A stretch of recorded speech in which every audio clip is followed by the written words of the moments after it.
Good evening, everyone. Oh, we are so pleased you are joining us tonight for one of our book passage events. We call them Conversations with Authors. And we are just really happy we can come into your living room and bring you some great information and entertainment. My name is Cheryl Bronstein. I am one of the event coordinators here at Book Passage. And again, welcoming our loyal customers. And if you're new to Book Passage and joining us for the first time, well, welcome. We hope that you will continue to use Book Passage as your main source for books and tune into many of our events that we have going on. Subscribe to our YouTube channel so you can watch all of our events.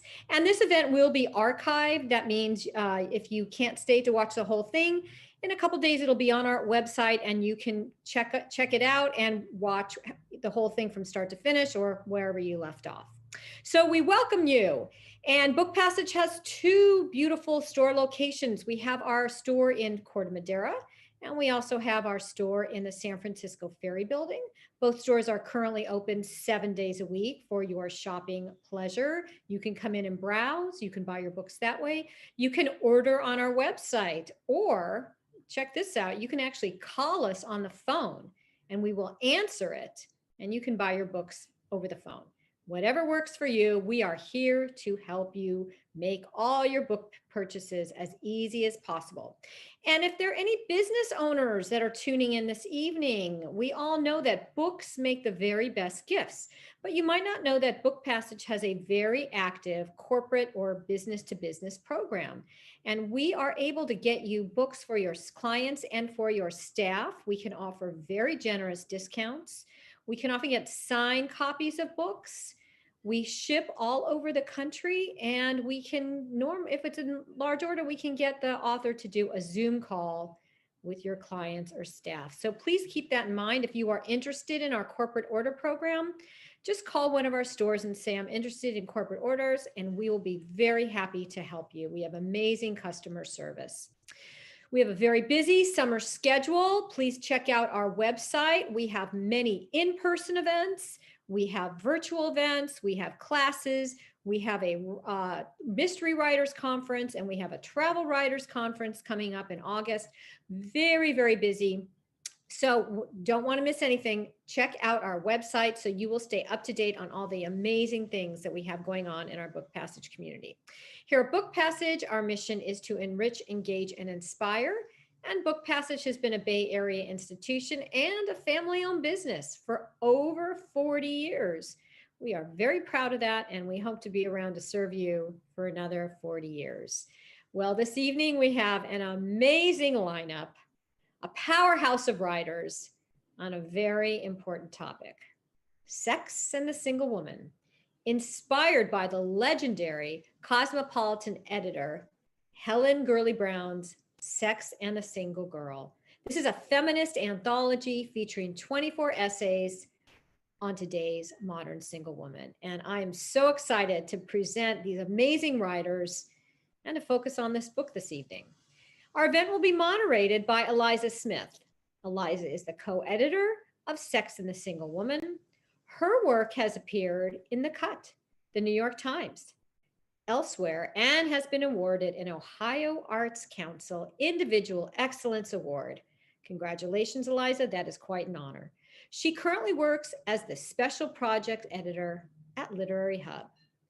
Our featured authors this evening include Kate Crawford. Kate's work has appeared in the Washington Post, the Boston Globe, the San Francisco Chronicle, the Best Travel Writing 2012. She's been honored with awards from the Tucson Festival of Books, Taos Writers, Solas, Wanderlust, Lipstick, and of course, our favorite, Book Passage Travel Writers. We also have Tani Lara. Tani is a New York City-based writer whose work examines the intersection of sobriety and sexuality. Her words are published in Playboy, Men's Health, and the Huffington Post, and she co-hosts the Recovery Rocks podcast. Vanessa Friedman is joining us this evening as well. Vanessa is a queer dyke writer living in Portland, Oregon. She's the community editor at Autostraddle and a teaching artist with literary arts. Vanessa writes about friendship, home, loneliness, grief, sex, and the body. And her work has been published in Autostraddle, Nylon, Catapult, Alma, Shape, and many other publications that you are all familiar with. We also have Laura Bogart. Laura is the author of the novel, Don't You Know I Love You, available at Book Passage. And her work has appeared in The Atlantic, Salon, Dame, Vulture, BuzzFeed, and The Week. And finally, but of course not least, we have Samantha Allen. And Samantha is the author of Patricia Wants to Cuddle and Real Queer America, LGBT Stories from Red States. She is a GLAAD award-winning journalist whose writing has been published by the New York Times, Rolling Stone, CNN, and more. So as you can see, we have some amazing writers whose work just spans the gamut. And we are so happy to have all of you joining us tonight. So I'm going to turn it over to Eliza Smith. She's going to be our moderator. Let's enjoy this hour. Thank you. Thank you so much, Cheryl. And thank you to Book Passage for hosting us. And thank you for everyone who's tuning in and giving us your time this evening. I am so excited to be spending time with these amazing contributors and to hear them talk about their work and the many intersections of singlehood in their lives. There's so many of us here tonight that I thought it might be fun, in order to meet everyone before we launch into the readings, to start off with a quick game. I want to give full credit to Danae Michelle Norris, the editor-in-chief of Electric Literature, for giving me the idea. She used this game to kick off an anthology event at Books Are Magic in Brooklyn, and I thought it was really fun. I'm going to give each of you a couple of topics and ask you to swipe left or right. If you haven't been on a dating app in a while or ever, I believe right is for yes and left is for no. Is that correct? Perfect. Okay, so some surprise topics here to get to know everybody. Samantha, we'll start with you. Swipe left, swipe right on hairless cats. Swipe right. I have two of them. They're God's perfect creatures. They are dog, cat, parrot hybrids. They spend all day just trying to stay warm with me, and they are loving the heat wave. They wish every day was like this. I highly recommend following Samantha on social so you can see pictures of these cuties. I love them. One more, swipe left or right on reality dating shows.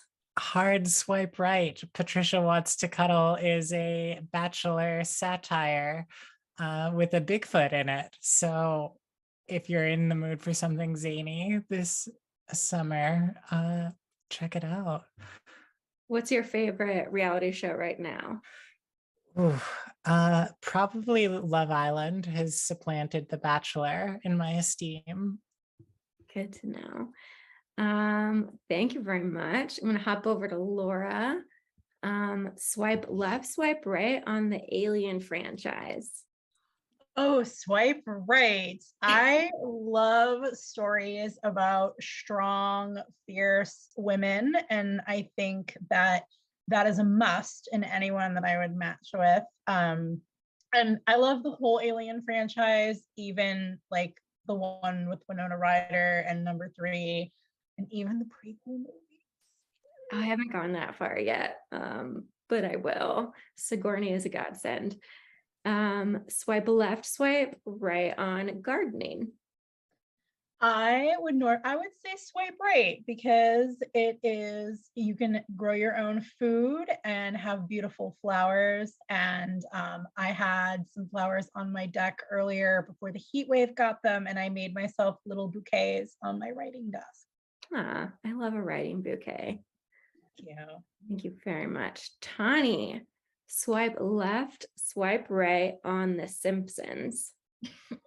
Hard swipe right. I have my alter ego, who you'll hear a little bit about tonight, Lisa Simpson, with me always. I love that. I think that I've done a poor job in setting up this game and that I've set up no swipe lefts, but that's fine. I love to hear people liking things. Swipe left, swipe right on artisanal vinegar. Hard swipe right. Thanks for the shout out. Yeah, my partner started an artisanal vinegar brand called Sour Humanoid, and it's really yummy to cook with. Check it out. What's your favorite, like if you're starting with a vinegar? Like to cook with? Yeah.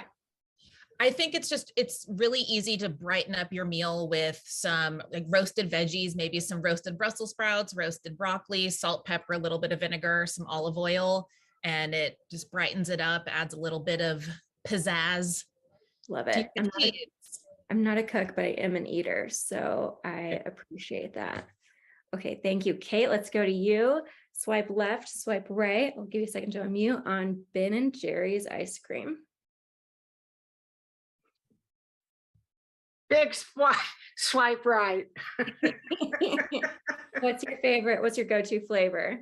Cherry Garcia. It's what I eat when I need some soul holding. I'm a half-baked girl myself, but love them all. Well, I don't mind half-baked, mind you, but I like digging for the cherries. Yes, it's about the journey. Swipe left or swipe right on flamenco lessons? Swipe right. Flamenco is one of the great things that has happened to me in my old age. And you can dance flamenco in your old age. Not well, probably, but it does my heart good, and it's real sexy. I mean, that's the other thing I like about it. We're here for it. I love that. Thank you, Vanessa. Swipe left, swipe right on breakup tours, which may make an appearance in your reading tonight. Yes, they do. Swipe right, hard right. If you break up with somebody, it's a great idea to go fuck a bunch of other people. My hot take. And swipe left or swipe right on astrology?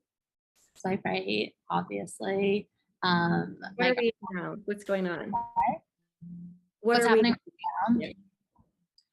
Well, it's funny. I'm actually like not super in tune on what's going on today because 2 days ago, my girlfriend and I met with an astrologer to plan a wedding date. So I'm like really thinking about like next summer. And just FYI to everybody, in late June of next year, there's going to be a Venus retrograde that goes on for like months. And the astrologer we spoke to was like not enthusiastic about the idea of anybody getting married during that time. So if you're looking for a summer wedding, you're going to be looking at early June. Just some hot tips. Very helpful. Good to know. Okay, well, everyone, I hope you enjoyed this edition of Swipe Right. Next time I will think more deeply about other options. But I loved hearing from you all. We're going to hop into readings now. I asked everyone to read just 3 to 5 minutes about kind of an evocative scene from their essay from the anthology that captures kind of the larger picture of what they're writing about. So we're going to start with Samantha, who is joining us, I believe, from Seattle. Indeed. Yeah, I'll keep my selection fairly short.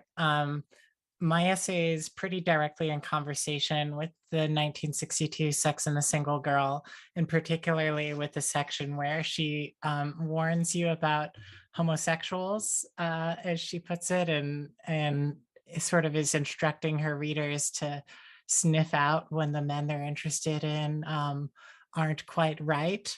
And as a trans woman who transitioned when I was 24, I spent my early 20s kind of like on the other side of that suspicion in a series of failed relationships because I was not who I was and we were kids trying to figure this out. In the section I'm going to read, it's sort of about the aftermath of those relationships and some of my thoughts about Sex and the Single Girl and its legacy. As with, I don't know how to respond to that. Oh, is that me? Oh, my watch just transcribed all of that. So Apple has a deep window into my soul now. All right. As with many emotional dilemmas that seem inescapable in the moment, it was possible to simply step outside of mine once I found my footing. Transitioning from one gender to another can feel almost like a baptism, a cleansing of a past life that in my case was filled with no fewer than 6 relationships, doomed from the start due to a mismatch of sexual orientations and gender identities.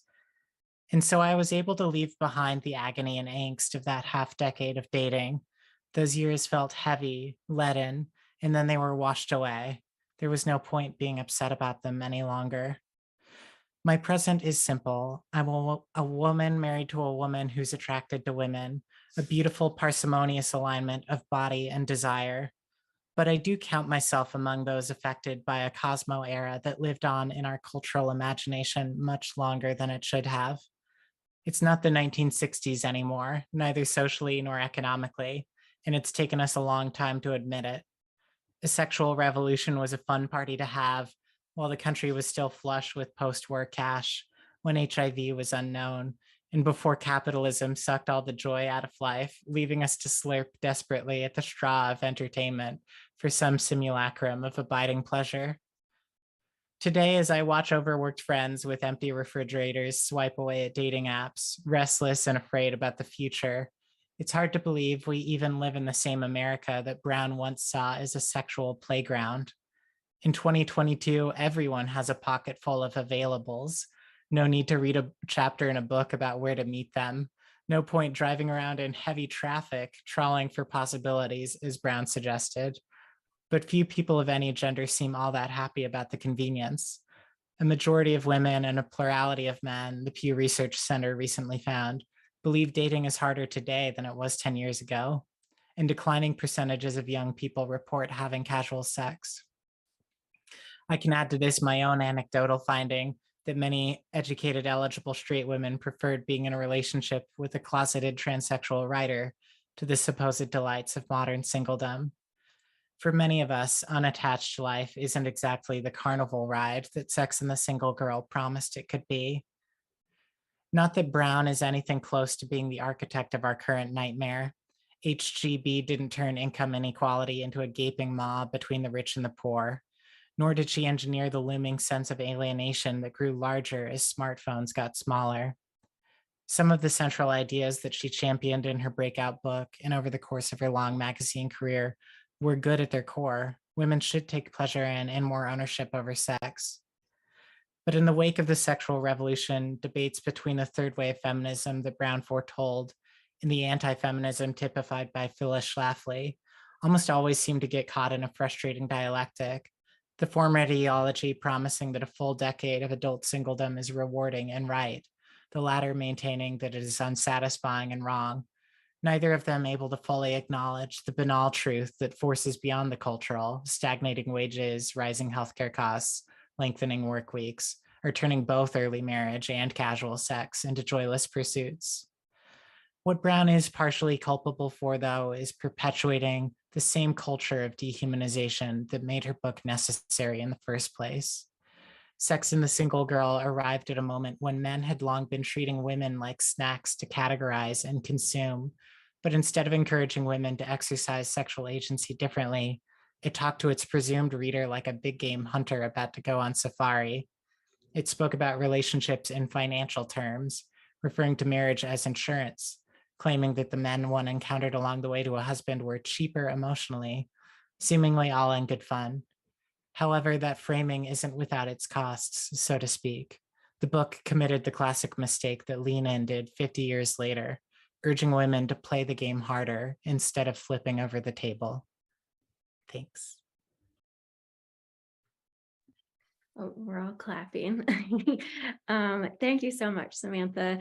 For those in the audience, Samantha's essay is so wonderful for providing like a sociological and historical context to the original Sex and the Single Girl, and really mixes the personal and the political in a really beautiful way. It's very brilliant. Next up, we have Laura, who I believe is joining us from Baltimore. Let you take it away. Hi, thank you so much, everyone. That was beautiful, Samantha. Thank you. So my essay is called A New Kind of Heroine, and I am talking about, in the essay, grappling with the idea of what is seen as beautiful, what is seen as desirable, what is seen as fuckable in our culture. And I completely just lost my page, so I apologize for that. I have to find my page again. I did, okay. So that is what I'm starting with. Middle school is already a crucible for daydreamy kids, but even more so for a girl like me, fat and awkward, dimpled thighs, flabby arms, hips and belly that stubbornly resist the baby doll dresses and plaid skirt sets in vogue at the time. The hallways echoed with whispers whenever I simply passed by. Bus rides were hot boxes of rolled eyes and hostile stares. And oh yes, the inevitable elephant noises whenever I was forced to sit next to someone. Still, I filled my diary pages with vivid fantasies. The tall boy with beautiful fingers whose locker was next to mine, defending me against the bullies. The sandy-haired boy who sat in front of me in history class, whose broad shoulders enticed me far more than the pioneer struggles, asking me to a movie. Or the freckled boy who wrote for the literary journal, wanting to talk poetry and drink milkshakes at the mall. My hope was a blue-winged moth hovering over a flame, so much more poignant for how hard it had to work to stay aloft. Then, one day, the sandy-haired boy approached me at lunch. He asked me in a deeply tender voice if I would go to homecoming with him. Of course I would go with him. Did he need my phone number? I could give him my phone number, but as I pulled a page from my notebook, pulse thumping throughout my body, I saw him turn and give the thumbs up to the table of boys behind him. Their laughter, his laughter, it was all I could hear. The sound was a fist that snatched the blue-winged moth and flung it into the hard wall of reality. Nobody was asking the fat girl to homecoming. Fat girls weren't to be pined for or desired, certainly not loved. We were objects of ridicule or figures to be ignored. And so, by my late 20s, the technicolor realm of my fantasies had turned into a wash of gray. Why humiliate myself by pursuing men who would never want me when I could at least give myself the small dignity of accepting the ones who did? There was the man who kissed my forehead with such tenderness when I told him I was a virgin, but who mistook the urethra for the clitoris. Then there was the man who knew where to find the clitoris, who wanted to be Facebook official a week into dating, which really involved hanging out at his place and fooling around, only to dump me for an ex he would go on to marry. To other men, I became a collection of body parts, a belly to fondle, breasts to smother a face in, a rear end to press the breath out of a man's body, if being sat on was his sort of thing. Never expecting to be seen as a whole, never enjoying myself, certainly never having the kind of sex my thinner cohorts seemed to be enjoying, encounters that made them cooler, more righteous, and empowered. Life seemed to offer me a cold binary of a choice. I could keep dating or trying to date, or I could preserve my dignity in solitude. I tried to imagine a woman with my body being embraced by a lover, his hands on the soft folds of her back. Nothing spectacular in the gesture, just simple admiration, like anyone else in love. But then the image dissolved, gone because I couldn't hold on to it, gone because I'd never seen it, not in ads, not on TV, not in movies. Fat women aren't cast as the pixie-ish heroines of a rom-com or the lithe beauties of a cop drama. We do not appear in ads for bridal gowns or lingerie. Fat women never get to have coupon night at Olive Garden love, or stroll through the topiary garden by moonlight love, or even good old-fashioned knock supper off the kitchen table because we have to have each other kind of love. Sometimes I found a momentary delight in chat rooms and bedrooms, but it was never carried into daylight. Instead, it was usually followed by hours on the phone, nurturing yet another guy friend through an entanglement with a thin woman he would forever like more than me, at least in the ways that mattered most. And nights alone, watching shows and films that depicted suddenly empowered women as ancient warriors and modern day boss bitches, brilliant scientists and FBI agents, chic singletons and conflicted singles moms, whose happy endings always involved a love interest because they were always svelte enough to deserve one. Thank you. Thank you, Laura. We're all clapping in the chat.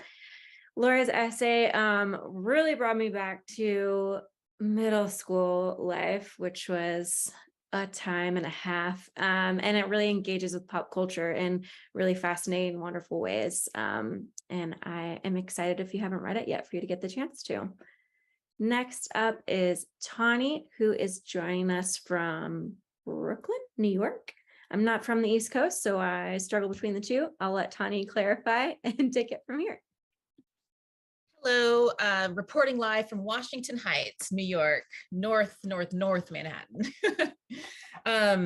Yeah, so my essay is about how when I got sober, I really learned a lot about my sexuality, my sensuality, and just who I am as a sexual woman.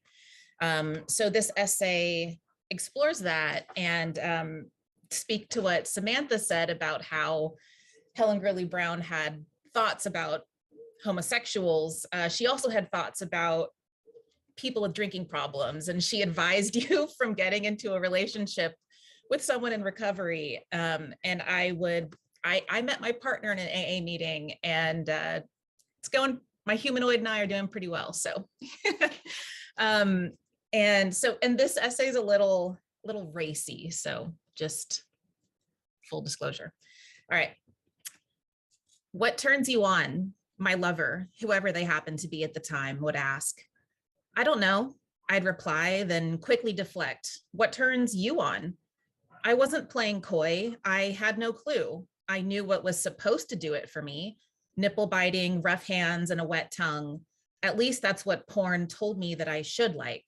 That and my body's ability to give itself to anyone in exchange for the smallest amount of attention. It's not that I didn't like sex. I loved sex. The problem was that I expected it to be like the shitty cliche where the woman is game for anything as long as it pleases a man. And so I performed the role of woman receiving pleasure, more concerned with men believing they pleased me, more concerned with men believing they pleased me than actually asking for what I wanted. In fact, my sex life from 15 until nearly 30 was largely performative. Taking internet porn at come on face value, I deduced that sex was when a woman theatrically gets a man off and nothing more.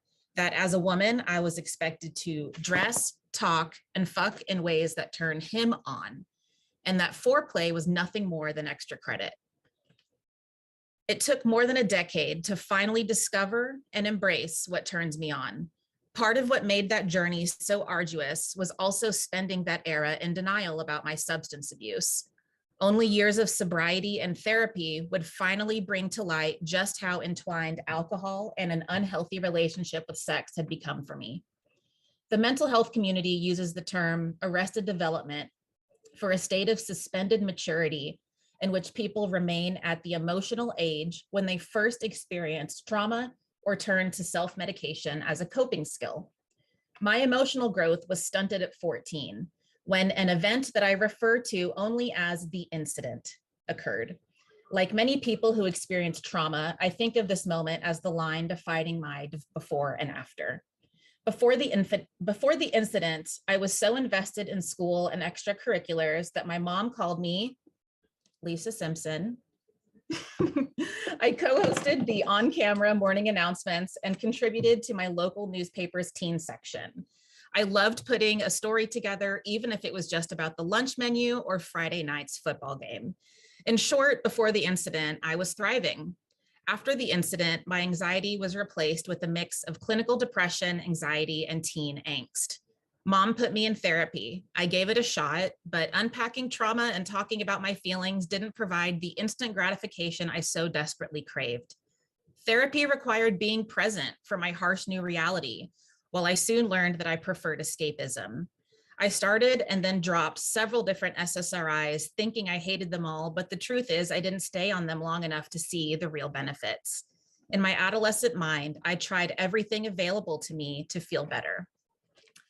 In the early days of my sobriety, I felt seen by memoirs like Getting Off by Erica Garza and My Fair Junkie by Amy Dresner. Reading about women's various addictions made me feel empowered in my recovery instead of ashamed. Films like Thank You for Sharing and shows like Netflix's Love, both of which depict the complicated reality of living with substance use disorder while struggling with sex and love addiction, helped me discover that my own sexual holdups were more nuanced than the tired trope of sex addiction equating to binge drinking and compulsively banging strangers. I realized that, like those imperfect but deserving characters, I also used intimacy as a resource for validation. As I write this, I'm 6 years sober and still spending my weekly therapy sessions unlearning the self-defeating lessons of my psyche. But I do know that I'm worthy of love, respect, and pleasure. I don't need to settle for someone else's bare minimum in order to feel seen. I found my way back to my inner Lisa Simpson, eager to catch up on all of the learning I missed while blacked out.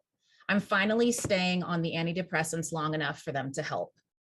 I spent so much energy confusing hunger with satisfaction, drunkenness with clarity, when the intention I craved all along was my own. Sobriety provided the gift of finally meeting and validating myself. It also gave me the space to relearn my wants and desires. What turns you on? My partner asks now. Let me show you, because this time I know. Thank you, Tani. That was so wonderful. I love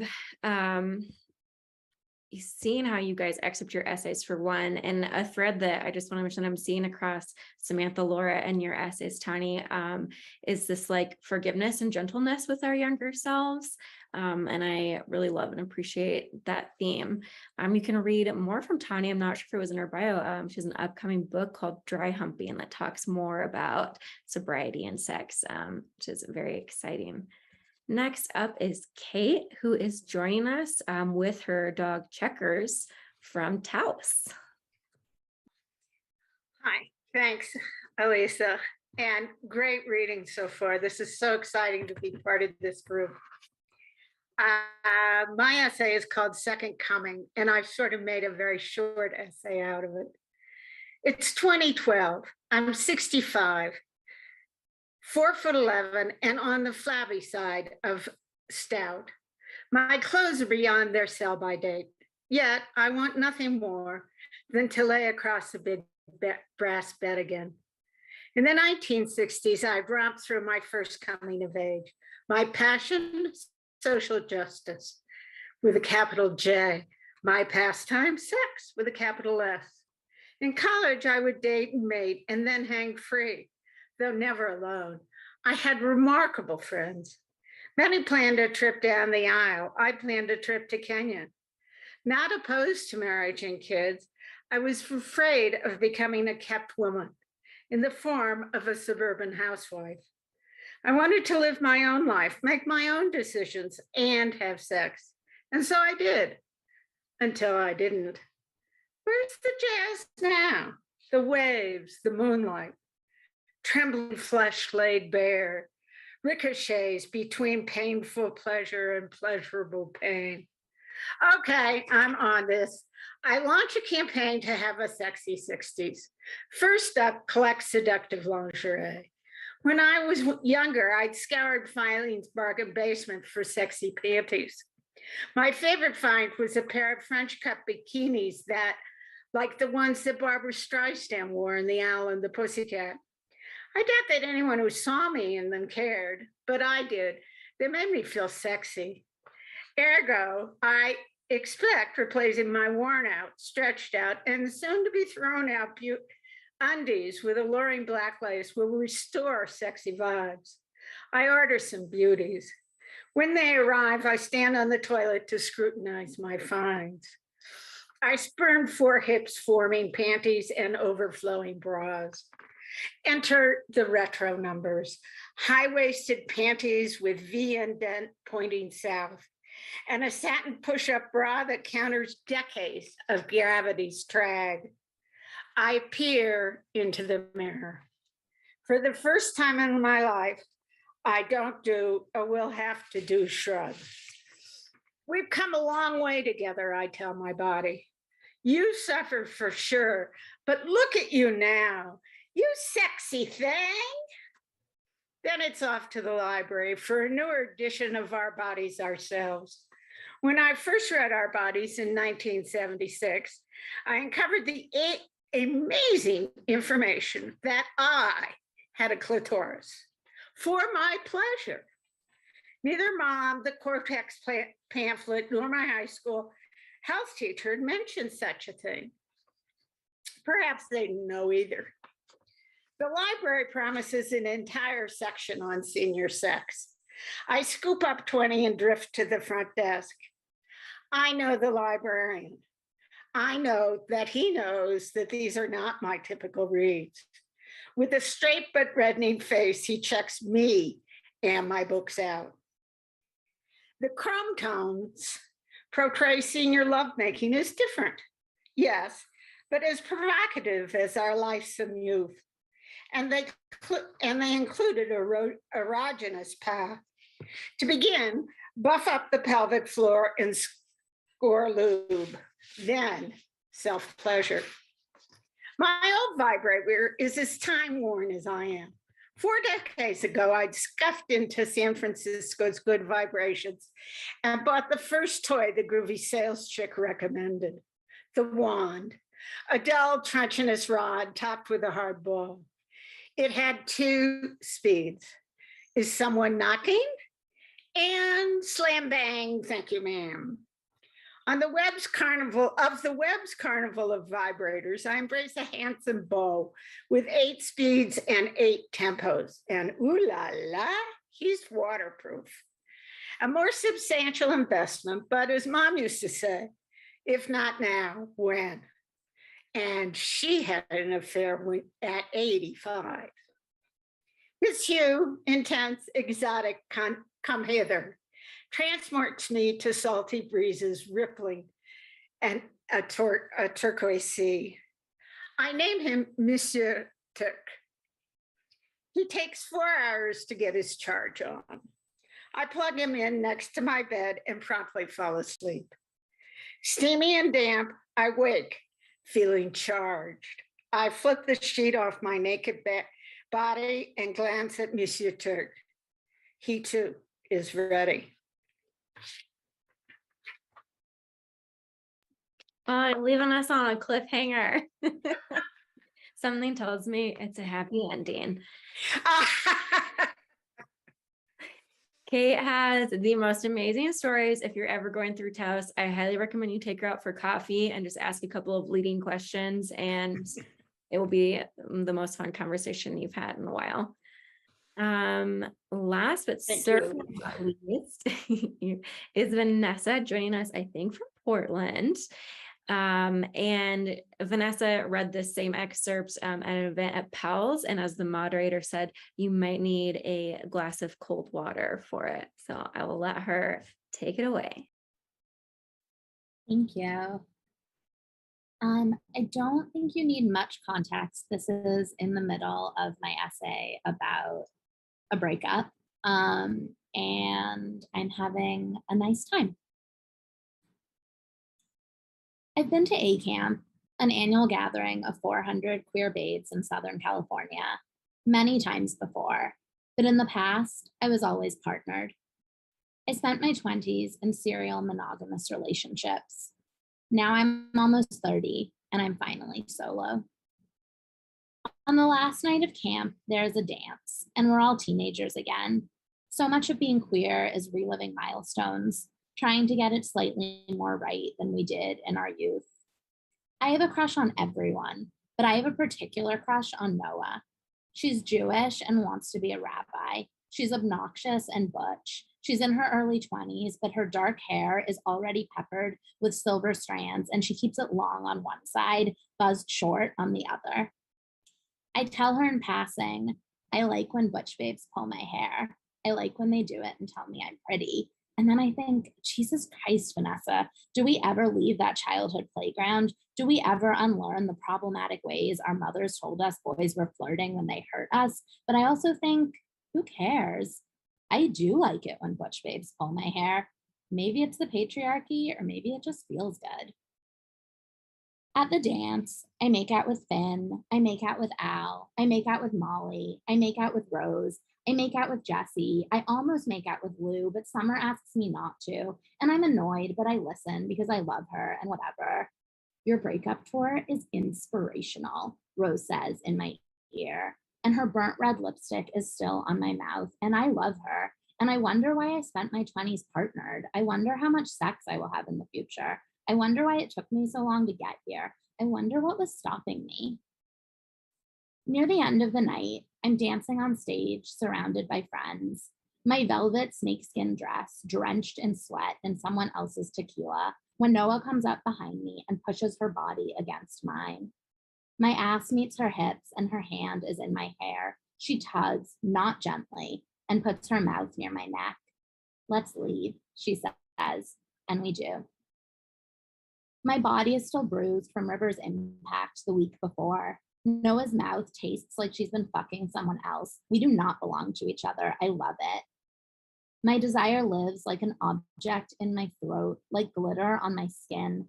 We get back to my room and we're alone. My dress comes off. She pushes me down. She straddles me. She pulls my hair. I'm wet. I want her. I want everything. She unbuttons her shirt, but leaves it on, leaves her sports bra in place, leaves her pants zipped and buttoned, finally takes off her boots and ties up her hair, but that's all. I'm naked on the bed now, on my knees. She asks if I want her to spank me, and I say yes. I beg. I say please. I am so good. She tells me so. I know it. I say thank you. She hits me again and again, her palm on my ass, and I say more, more, more. I say please. My brain unlocks, and I don't have a single thought, just the bright hot pain on my ass that spreads through my cunt into my stomach. Please don't stop, I say, and she laughs. You're very good at this, she says. She puts 2 fingers inside me, then 3, then 4. I beg more. Roll my body over, her fingers still inside me. Take a deep breath, push down, open wide. She looks up at me. Holy shit, you're so hot. I grin. It feels so good. I can take more. We go slow, soon her whole fist in my cunt, soon her eyes wide. I love the way a dyke looks when her hand disappears inside me for the first time. Her whole face open, reverent, blessed, thankful. She fucks me hard for a long time, fucks me until we both need to stop to drink some water. Do you need anything? I ask, my body between her legs, my head resting on her bare stomach. She says no, says she's satisfied. Then she plays with my hair while telling me about misogyny in the Old Testament, teasing me about wanting to take home a nice Jewish boy. A few hours before breakfast, she says, I should go, and she does. I text my best friend, Lisa, okay, good news, I had sex again, no one panic. And then I fall asleep. When I wake up 3 hours later, Lisa has texted me back. 3 emoji faces, all rolling their eyes. And then, duh, literally no one was worried except you. Thanks. Thank you, Vanessa. I imagine you read it, Melissa Febos' new craft book, Body Work. There's an essay in there about writing sex, and I just feel like if she ever updates it, she's absolutely going to include your essay. It is so wonderful. Before I jump into a quick conversation, I just want to remind everyone that you can drop questions if you have any questions for the writers in the chat, but I will kick us off. I want to preface this first question by crediting it to Catherine D. Morgan, who asked it at an anthology event at Powell's. She's an incredible moderator and writer, and everyone should follow her work. But to back up a little bit, it probably comes as no surprise to all of you that I am a huge fan of essay anthologies. I love getting multiple perspectives on a shared theme or idea. And the original Sex and the Single Girl has these very simple 13 chapter titles. They're How to Be Sexy, 9 to 5. There's one called Money, Money, Money. And Haley and I originally thought we just have 13 essays that slotted into those themes somehow. But we really quickly realized that that would be really limited. And so when we approached each of you about writing for the anthology, for the most part, we just said, tell us what you want to write about. What does being single mean to you? What have your experiences of it been? And it was so incredible to see all of the different angles that all 24 of you took. So I want to start by asking each of you, of all the stories that you could tell about being single or about being a person in the world, why this one? And I want to start with Samantha. Yeah, so I mean, part of why I chose this is I had written a fair amount of memoir beforehand. My first book was a memoir travelogue called Real Queer America, and then I had written some short memoirs about falling in love with my wife, about transition. And to me, when I thought back about all of that writing, kind of the one period that I was always avoiding delving into was my early 20s pre-transition dating experiences. I think I wasn't far enough away from them yet. I wasn't able to, like, I don't know, criticize and scrutinize myself in the way that makes for a good memoir. And so, yeah, it just seemed like I should quit avoiding this and actually process it. Well, I love that. And I'm honored that you chose this project to take that time. I really appreciate what you said about getting some distance in memoir writing. I think there are some topics that when you're super close to them and in the heat of them, great things come out of it, but there are others that need that time and distance, like you said. What about you, Laura? This is a really good question. I I had written about pop culture for a really long time and like various intersections and identity and the way it's reflected in media. And I had always taken sort of and I had written about size before as well, and body image. And I started to really connect it to some of like the personal work I was doing about, how am I feeling about dating? How am I feeling about desire? How am I feeling about beauty? And what are the messages that I'm sort of holding in my body, and where did I get them from? And so this became like the idea of representation became a very personal thing. And so what I really wanted to do in this essay is talk about how lack of representation, it's not just a matter of like, oh, you click off a box and it's there, but it really shapes the way people feel about themselves and the ways that they feel like they can inhabit the world and engage with the world. And so I feel like size is not always a topic that's really comfortable to talk about. And so I thought it was really important to talk about. And I was very grateful to have the space, and that you guys in assembling this essay really did include it as part of the experience, of being a single person, getting messages that it's like, yeah, you should be always on, always interested, always whatever, but at the same time, not you. So I felt very powerful in writing it and kind of pushing back to that. I'm so glad to hear that. I think that topic size is one that when we were working on the anthology, some of the things from the original book, we thought like, look, we've made like so much progress, like look how far we've come. But with representations of size was in that category of like, we have not made enough progress yet and we need to keep moving. So I'm really glad that you tackled that subject. Let's see, what about you, Tani? I will piggyback off of what Laura said about the importance of representation. There was, and I believe still is, a significant lack in conversation about alcohol-free sex, dating, and relationships. So the fact that I had the opportunity to write about dating, I had to write about being sober and how that was very, very different, and learning how to date all over again, learning how to have sex all over again, learning, discerning what I actually like from what I thought I liked for years. And, that's a journey that I'm still on. So I felt like it was important to share that for that representation, to show readers, to show people that you can have really good sex without alcohol. Yeah. Tanya was one of the few that we actually went to and were like, we already know that you write about this topic. Will you please write about it for us? Because it felt like something really important to include. So I am really glad you're out there doing the work. Kate, what about you?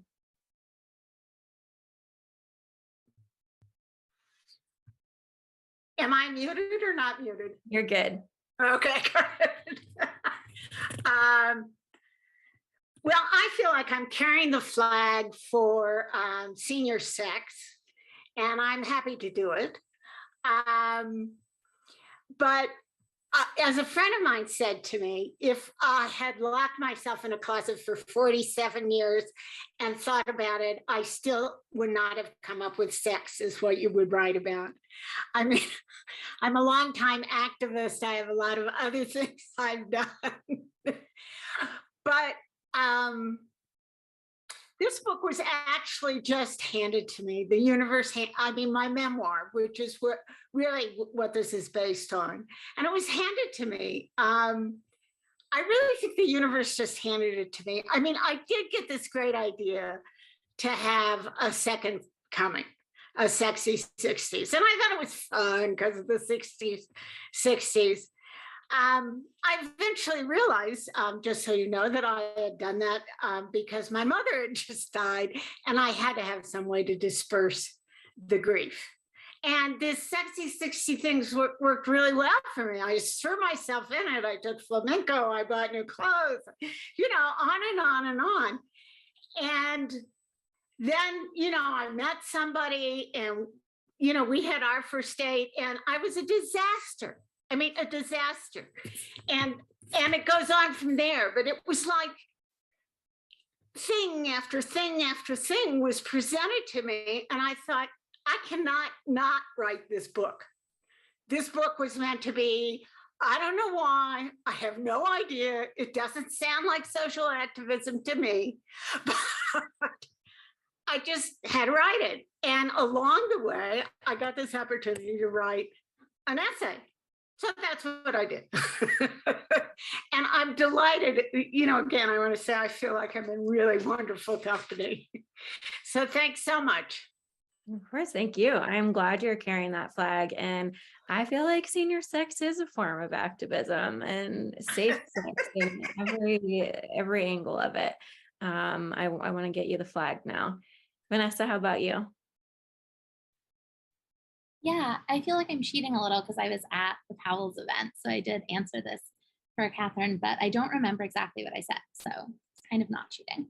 I think I just wanted to write a really fun essay about the good, sexy time I'd had being single. Like I said in the excerpt that I read, I'd been partnered for so long. And I think I was really sex positive. I work in a lot of like queer community, sex positive community, really like slut positive community. I definitely knew that I felt that, but I hadn't experienced it. And I think there was a part of me that was like, okay, if I'm not with a partner, like, will I be having any sex? Like, will anybody find me desirable? I'm fat. I've been fat my whole life. And I definitely like relate to the idea of being like, oh, the sidekick, the person who's like not chosen.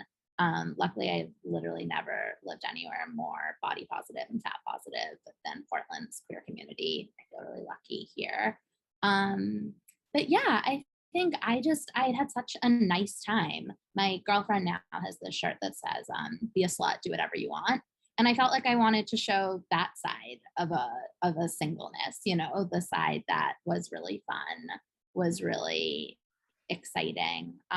And full disclosure, I'd already written a version of this essay when I started chatting with you guys about the book. And it just made so much sense to me. Like when you were like, what are you interested in writing about? I was like, I don't know exactly what this is, but I think this is the essay that I'm interested in showing you.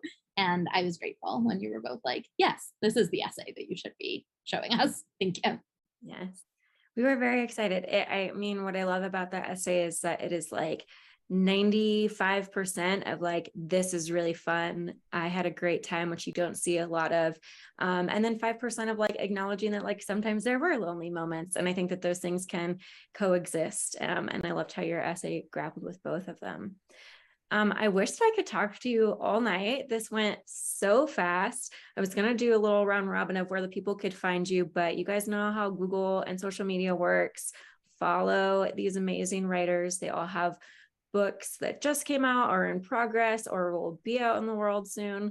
And so you will be hearing from them for a long time to come. And Haley and I are just so grateful that you all appeared in the anthology. And we're so grateful to Book Passage for hosting us tonight.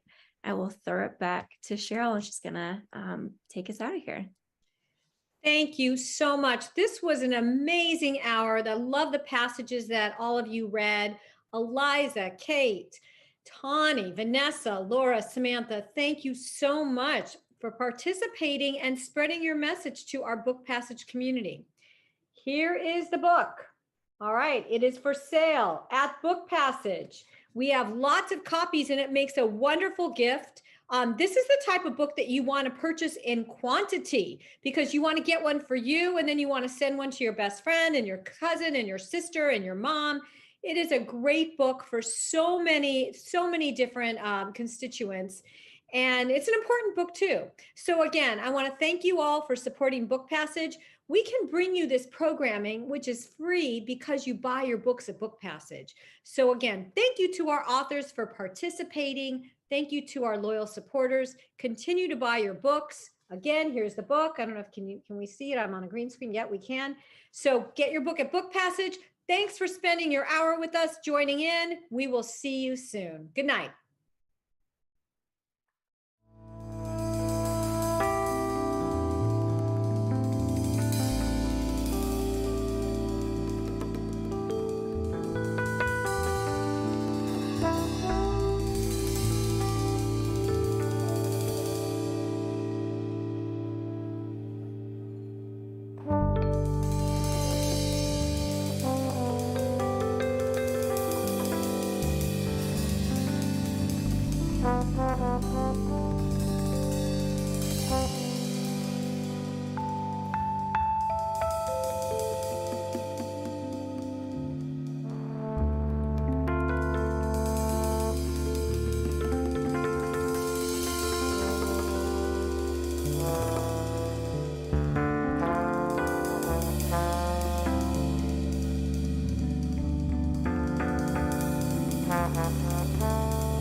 Bye.